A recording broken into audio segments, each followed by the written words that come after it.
আসসালামু আলাইকুম সুপ্রিয় শিক্ষার্থী বন্ধুরা, তোমরা কেমন আছো? আশা করি তোমরা সবাই ভালো আছো। এই করোনা পরিস্থিতিতে তোমরা সবাই বাসায় আছো, সবাই স্বাস্থ্যবিধি মেনে চলবে, পড়াশোনার মধ্যে থাকবে। আজকে অনলাইন ক্লাসে তোমাদের স্বাগত। আমি মোহাম্মদ মশিউর রহমান, প্রভাষক ইংরেজি, অগ্রণী স্কুল অ্যান্ড কলেজ, রুয়েট চত্বর, রাজশাহী। আজকে আমি অনলাইন ক্লাসে তোমাদের সাথে যুক্ত হয়েছি নতুন একটি টপিকস, যে ভয়েসের কিছু ডিফিকাল্ট এবং ইম্পর্টেন্ট রুলস নিয়ে। অনেক শিক্ষার্থী আমাকে ফোন করেছো যে স্যার, ভয়েসের উপরে একটি ক্লাস নেওয়া যায় কিনা। ভয়েসের বেসিক যে রুলসগুলো সেগুলো তোমরা সবাই জানো। আজকে আমি ভয়েসের কয়েকটি গুরুত্বপূর্ণ এবং ডিফিকাল্ট রুলস নিয়ে আলোচনা করব। আশা করি তোমরা ক্লাসের সঙ্গে যুক্ত থাকবে এবং উপকৃত হবে। নাও লেট আস গেট স্টার্টেড। প্রথমে আমরা ভয়েসটাকে একটু জেনে নেব। যদিও তোমরা আর্লি ক্লাসে ভয়েস সম্পর্কে জেনেছো, আমি আজকে just in a brief synopsis, সংক্ষেপে আমি একটু বলি। The voice refers to the form of a verb. Basically voice refers to the form of a verb. মূলত ভয়েস শব্দটি ভার্বের ফর্মকে নির্দেশ করে। which shows whether the subject of the sentence, একটি সেন্টেন্সের সাবজেক্ট অ্যাক্টিভ মানে নিজে কাজ করে, নাকি সেটা নিষ্ক্রিয়ভাবে কেউ তাকে জোর করে কাজটি করিয়ে নেয়, সেটা lesson expressed by the verb, তা ভার্ব প্রকাশ করে। আমি যদি সংক্ষেপে বলতে চাই তাহলে একটি সেন্টেন্সের সাবজেক্ট সক্রিয়ভাবে যদি কোনো কাজ করে বা নিষ্ক্রিয়ভাবে কেউ তাকে জোর করে কাজটি করিয়ে নেয়, এইটাই মূলত ভার্ব দিয়ে প্রকাশিত হয়। এটা মূলত হচ্ছে ভয়েস, অ্যাক্টিভ এবং প্যাসিভ। অ্যাক্টিভ ভয়েস হচ্ছে যে নিজে স্বতঃস্ফূর্তভাবে প্রণোদিত হয়ে কোনো কাজ করা বোঝায়, সেই বাক্যটিকে আমরা অ্যাক্টিভ ভয়েস বলি। এবং প্যাসিভ হচ্ছে নিজে কোনো কাজ করে না, নিজে স্বতঃস্ফূর্তভাবে কোনো কাজ করে না, বরং কেউ তাকে জোর করে চাপ দিয়ে কাজ করিয়ে নেয় এবং সেটাকে বলা হয় প্যাসিভ সেন্টেন্স। আমরা আজকে এইচএসসি শিক্ষার্থীদের অনুরোধে আমি কয়েকটি গুরুত্বপূর্ণ রুলস নিয়ে আলোচনা করব। আশা করি তোমরা সবাই উপকৃত হবে। তবে আজকের ক্লাসে আমি ভয়েসের সব রুলস নিয়ে আলোচনা করব না, কয়েকটি গুরুত্বপূর্ণ রুলস যা প্রায়শই পরীক্ষায় এসে থাকে।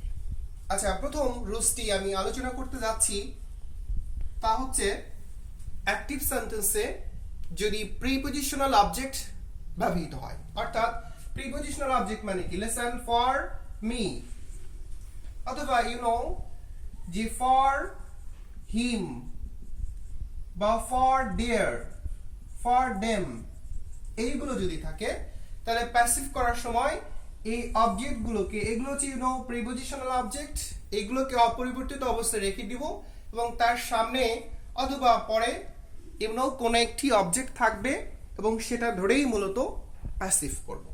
নাও আমরা একটু উদাহরণ দেখে আসি।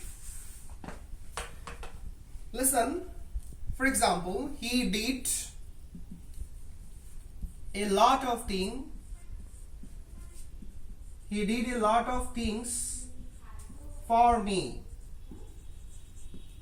He did a lot of things for me. এই বাক্যটিকে যদি আমরা প্যাসিভ করি তাহলে মাইন্ড ইট, তোমরা মনে রাখো এই যে a lot of things, এই অংশটুকু হচ্ছে আমাদের কি, এই অংশটুকু আমরা অবজেক্ট এটা ধরেই করব মূলত। So a lot of things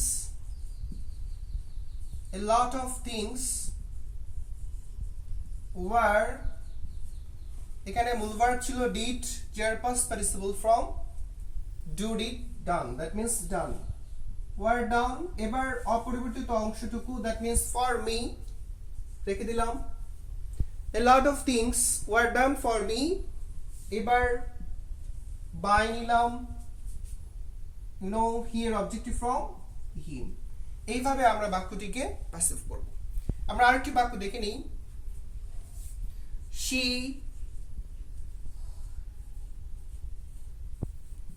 she brought a necklace, she brought a necklace for me, অথবা এখানে for me না থেকে for his sister হতে পারতো, ঠিক আছে, বা for her mother হতে পারতো, এরকম। So now come to the point, এই বাক্যটিকে যদি আমরা প্যাসিভ করি তাহলে ফর মি এই অংশটুকু আমরা অপরিবর্তিত অবস্থায় রেখে দিব। সামনে দেখো আ নেকলেস, এটাকে আমরা অবজেক্ট হিসাবে প্যাসিভ সেন্টেন্সের প্রথমে সাবজেক্ট হিসেবে লিখব। That means a necklace, a necklace বাক্যটা যেহেতু past indefinite auxiliary verb was অথবা were, এই নেকলেস এর সাথে was বসে। necklace was, a necklace was borrowed for me by sheer object from her. in the way আমরা বাক্যগুলোকে এভাবেই অ্যাক্টিভ থেকে প্যাসিভ করতে পারবো। আমরা 2 নাম্বার রুলস নিয়ে আলোচনা করব। ইউ নো ইম্পারেটিভ সেন্টেন্স মূলত ভার্ব দিয়ে শুরু হয়, আবার কিছু কিছু ইম্পারেটিভ বাক্য তোমরা লেট দিয়েও পেয়ে যাও, তাই তো? ওকে, নো প্রবলেম। আবার মাঝে মধ্যে নেভার দিয়ে থাকে, অলওয়েজ দিয়ে থাকে, তোমরা এগুলো করেছো। আমি আজকে দেখবো বা দেখাবো যে ইম্পারেটিভ সেন্টেন্স গুলোতে যদি অ্যানাদার একটি ক্লজ সেই ভার্বের অবজেক্ট হিসেবে কাজ করে, দ্যাট মিন্স ইম্পারেটিভ বাক্যগুলো যদি কমপ্লেক্স টাইপ হয়। ধরো এরকম হলো যে do as I suggest, do as I suggest, এটা একটা ইম্পারেটিভ সেন্টেন্স। তোমরা সবাই জানো সামনে একটা সাবজেক্ট ইউ নো ইউ আছে, তাই তো? আচ্ছা, এই যে বাক্যটা আমরা পেয়েছি do as I suggest, এই যে as I suggest এই পুরো একটা you know it's a clause, এটা একটি ক্লজ, কারণ এখানে একটি সাবজেক্ট আছে এবং একটি ভার্ব সাজেস্ট রয়েছে। altogether as I suggest এই অংশটুকু একটি ক্লজ আর যা ডু ভার্বের অবজেক্ট হিসেবে কাজ করে। কি হিসেবে কাজ করে? অবজেক্ট হিসেবে কাজ করে। তাহলে এই বাক্যটিকে যদি আমরা প্যাসিভ করি, প্রথমে আমরা লিখব লেট, যেহেতু ইম্পারেটিভ সেন্টেন্স প্যাসিভ করার সময় প্রথমে লিখতে হয় লেট, আমরা প্রথমে লিখেছি লেট। এবার এই যে অংশটুকু as I suggest, তোমরা অনেকেই ভুল করো, তোমরা লিখো যে এরকম do I, বা তোমরা একটু ঘাবড়িয়ে যাও কিভাবে বাক্যটিকে প্যাসিভ করা যায়। খুবই ইজি। প্রথমে আমরা লেট লিখছি, এবার এই পুরো অংশটুকু, দ্যাট মিন্স এই পুরো ক্লাসটুকু লিখে দিলাম do as I suggest। কেন আমরা এভাবে লিখলাম? কারণটি হচ্ছে as I suggest এই অংশটুকু do ভার্বের অবজেক্ট হিসেবে কাজ করছিল, তো লেটের পরে পুরো অবজেক্টটাকে লিখে নিলাম প্যাসিভ করার সময়। তাহলে লেট as I suggest। এবার ইম্পারেটিভ সেন্টেন্সের জন্য এক্সট্রা একটা বি ভার্ব নিতে হয়, বি নিলাম এবং ডু এর পাস্ট পার্টিসিপল ফর্ম ডান। সো বাক্যটি হলো late as I suggest be done। এভাবে আমরা এগুলোকে করতে পারি। কিন্তু আরেকটি বাক্য দেখে নেই, follow what he says, follow what he says। তোমরা একটু ফলো করো, তোমরা নিজেরাও ফলো করো। দেখো এই যে ফলো ভার্বটা এবং এই ভার্বটার অবজেক্ট হচ্ছে এই পুরো অংশটুকু what he says, you know এটা একটি ক্লজ এবং এই ক্লজটি দেখো ফলো ভার্বের অবজেক্ট হিসেবে কাজ করছে। and that is why এই বাক্যটিকে যদি আমরা প্যাসিভ করি, প্রথমে লিখব কি বলো? let। আই থিংক তোমরা জানতে পারছো। প্রথমে লিখলাম let, এরপরে অবজেক্ট লিখতে হবে। সো what he suggest পুরোটাই যেহেতু অবজেক্ট ছিল, তাহলে আমরা পুরোটাকে লিখে নিলাম let what he suggest, sorry let what he says, let what he says। Extra একটা বি ভার্ব নাও, be followed। তাহলে প্যাসিভ হলো let what he says be followed, এইটা হচ্ছে আমাদের প্যাসিভ। যাই হোক, আশা করি তোমরা বুঝতে পারছো। আমি এবার 3 নাম্বার গুরুত্বপূর্ণ একটি রুলস নিয়ে আলোচনা করি। যদি ইউ নো অ্যাক্টিভ ভয়েসটি ফ্রেজাল ভার্ব দিয়ে থাকে, অ্যাক্টিভ ভার্বটি যদি ফ্রেজাল ভার্ব দিয়ে থাকে, তাহলে প্যাসিভ করার সময় ফ্রেজাল ভার্বগুলোর অবস্থার পরিবর্তন হয় না। সো ফ্রেজাল ভার্বগুলোর অবস্থান যেরকম ছিল প্যাসিভ করার সময় ঠিক সেভাবেই আমরা রেখে দেব। ফর এক্সাম্পল, ধরা যাক take care of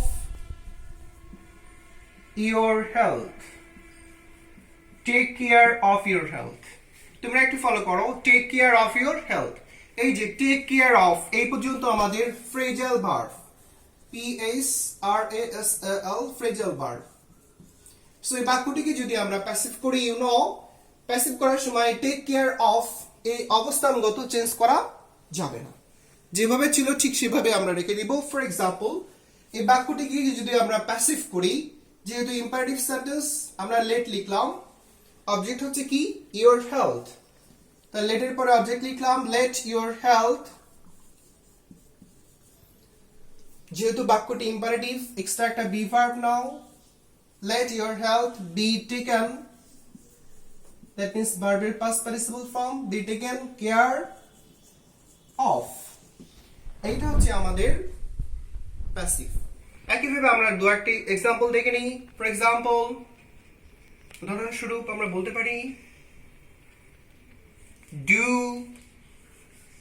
away with it. So you know, একটা ফ্রেজাল ভার্ব ইউজ করেছি আমরা, do away with। do away with হচ্ছে আমাদের ফ্রেজাল ভার্ব, যার অর্থ হচ্ছে উচ্ছেদ করা বা বিতাড়িত করা। do away with, এই বাক্যটার অবজেক্ট হচ্ছে it।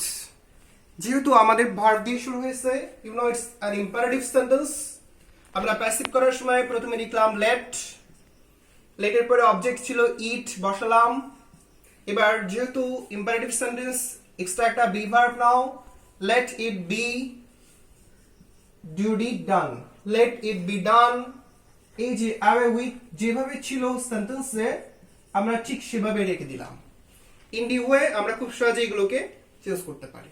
সো ইউ নো, আমরা আরেকটা বাক্য দেখি। So hold down the noise.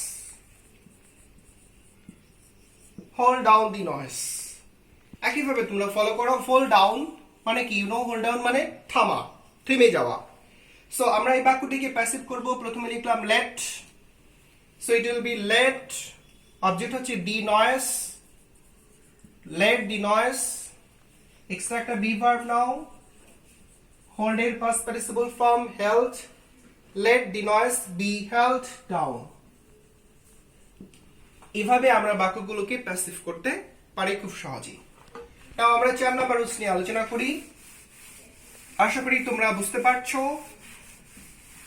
এবার খুবই ইন্টারেস্টিং একটি রুলস, এবং সেটি হচ্ছে কমপ্লেক্স সেন্টেন্সের প্যাসিভ।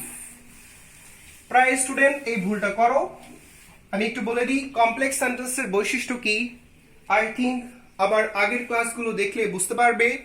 কমপ্লেক্স সেন্টেন্স মানে হচ্ছে একের অধিক ক্লজ, 2টা বা 3টা ক্লজ থাকবে। তবে তোমরা অবশ্যই মনে রাখবে, ভয়েসের ক্ষেত্রে, ভয়েস চেঞ্জিং এর ক্ষেত্রে, কমপ্লেক্স সেন্টেন্সে যখন ভয়েস করবে তখন উভয় ক্লজ, 2টা ক্লজ দিয়ে যদি কমপ্লেক্স সেন্টেন্স থাকে, তাহলে 2টা ক্লজকেই তোমরা কি করবে, প্যাসিভ করবে। যদি 3টা ক্লজ থাকে, 3টা ক্লজকেই তোমরা প্যাসিভ করবে। অর্থাৎ কমপ্লেক্স সেন্টেন্সের ক্ষেত্রে প্রতিটা ক্লজেরই প্যাসিভ করা সবচেয়ে ভালো এবং সবচেয়ে অথেন্টিক বলা যেতে পারে। So now come to the point. I know that he did the work. তোমরা একটু ফলো করো, কমপ্লেক্স সেন্টেন্সে আমরা প্যাসিভ করছি। কমপ্লেক্স সেন্টেন্স মানে ইউ নো একাধিক ক্লজ থাকবে, ঠিক আছে। সেক্ষেত্রে একটি মেইন ক্লজ থাকবে, একটা বা এর অধিক সাবঅর্ডিনেট ক্লজ থাকবে। এই যে আমরা বাক্যটি পেয়েছি, এখানে ইউ নো, এই যে নো হচ্ছে আমাদের কি, ট্রানজিটিভ ভার্ব। অ্যাক্টিভ থেকে প্যাসিভ করার ক্ষেত্রে তোমরা জানো খুবই গুরুত্বপূর্ণ একটি বিষয় হচ্ছে ট্রানজিটিভ ভার্ব থাকতে হয়, তাই তো। ট্রানজিটিভ ভার্ব ছাড়া প্যাসিভ করা যায় না।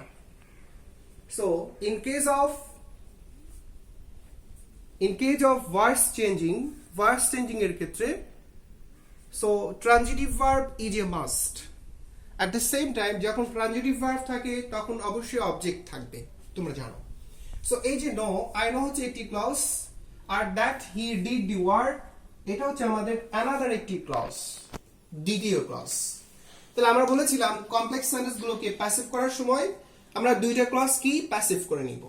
যদি এরকম হয় I know that means know ভার্বের অবজেক্ট ফলো করো এই পুরো অংশটুকু, that he did the work এই পুরো অংশটুকু হচ্ছে নো ভার্বের অবজেক্ট। তাহলে এই বাক্যটিকে যদি আমরা প্যাসিভ করি, আমরা সবাই জানি খুবই বেসিক একটি রুলস, অ্যাক্টিভ থেকে প্যাসিভ করার, অ্যাক্টিভ সেন্টেন্সে ব্যবহৃত অবজেক্ট প্যাসিভ করার সময় তা প্রথমে চলে আসবে। তাহলে যদি এরকম হয় দ্যাট থেকে শুরু করে এই পুরো অংশটুকু অবজেক্ট হয় কার? নো ট্রানজিটিভ ভার্বের। ইন দ্যাট কেস আমরা এই পুরো অংশটুকুকে সামনে লিখব।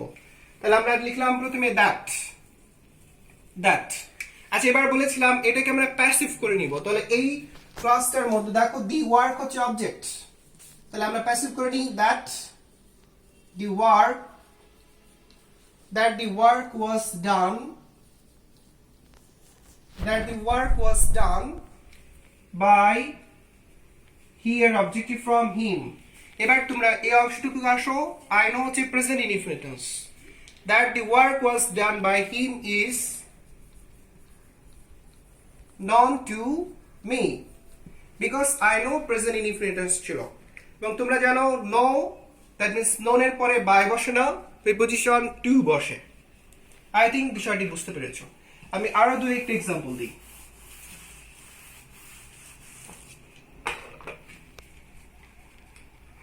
we know that he has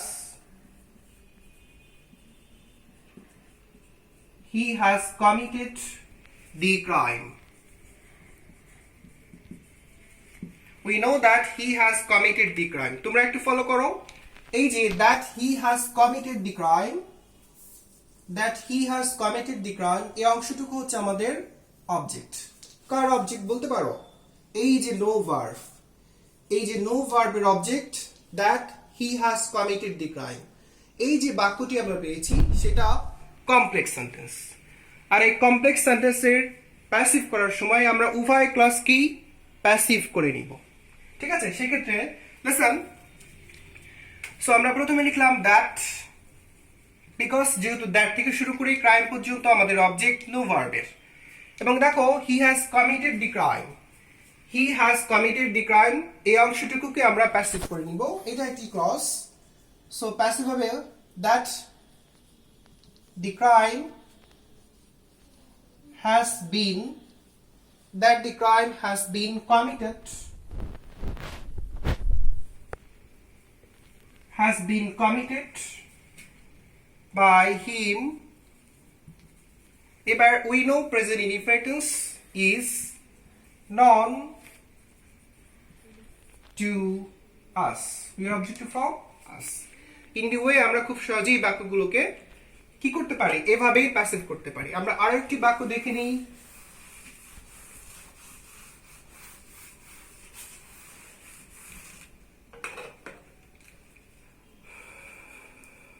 I know that he is good, I know that he is good। এই যে আমরা বাক্যটি পেয়েছি that he is good, তোমরা একটু ফলো করো। that he is good এই অংশটুকু হচ্ছে কার অবজেক্ট? that means no ভার্বের অবজেক্ট, no ভার্বের অবজেক্ট। এবার এই বাক্যটি কি টিকে যদি আমরা কমপ্লেক্স করি তাহলে কি করব? অবজেক্টটাকে প্রথমে লিখব এবং আমরা বলেছিলাম উভয় ক্লজটিকেই কি করব? প্যাসিভ করব। কিন্তু দেখো তোমরা একটু ফলো করো, that he is good এই যে আমরা ক্লজটি পেয়েছি, এই ক্লজটির মধ্যে he is good সে নিজেই ভালো মানুষ, অর্থাৎ তার সম্পর্কে একটি ইনফরমেশন দিচ্ছে। অর্থাৎ ইজের পরে আমরা যে অংশটুকু পেয়েছি সেটা অবজেক্ট না, দ্যাট এর মধ্যে যেই ক্লাসটি আছে সেই ক্লাসটির মধ্যে সাবজেক্ট কি? হি, ইজ হচ্ছে বি ভার্ব আর গুড হচ্ছে অ্যাডজেক্টিভ। কিন্তু আমরা খুবই কমন একটা বিষয় জানি, অ্যাক্টিভ থেকে প্যাসিভ করার সময় very important thing is that object is a must, object থাকতে হবে। অবজেক্ট ছাড়া কখনোই প্যাসিভ করা যায় না। বাট এখানে শব্দটি কি আছে? গুড। তাই আমরা দ্যাট দিয়ে পুরো অংশটুকুকে প্রথমে লিখবো প্যাসিভ না করে, অর্থাৎ প্যাসিভ করা যাবে না বিকজ এই ক্লজের মধ্যে কোনো অবজেক্ট নেই। সেক্ষেত্রে আমরা এই বাক্যটির প্যাসিভ করব that he is good, that he is good. এটাকে প্যাসিভ করি নাই কারণ হচ্ছে গুড শব্দটা অ্যাডজেক্টিভ ছিল। অ্যানাদার অবজেক্ট না থাকার জন্য এটাকে আমরা প্যাসিভ না করে এইভাবে লিখেছি দ্যাট হি ইজ গুড। যেহেতু আই নো হচ্ছে এটা হচ্ছে আমাদের প্রেজেন্টে ছিল, তাহলে is known to me. In the way আমরা এভাবে বাক্যগুলোকে অ্যাক্টিভ থেকে প্যাসিভ করতে পারি। আশা করি তোমরা বুঝতে পেরেছো। আমরা সামনে ক্লাসে তোমাদের জন্য কিছু বোর্ড কোশ্চিন স্পেশালি ভয়েসের উপরে সেগুলো নিয়ে আলোচনা করব এবং সলিউশন দিব।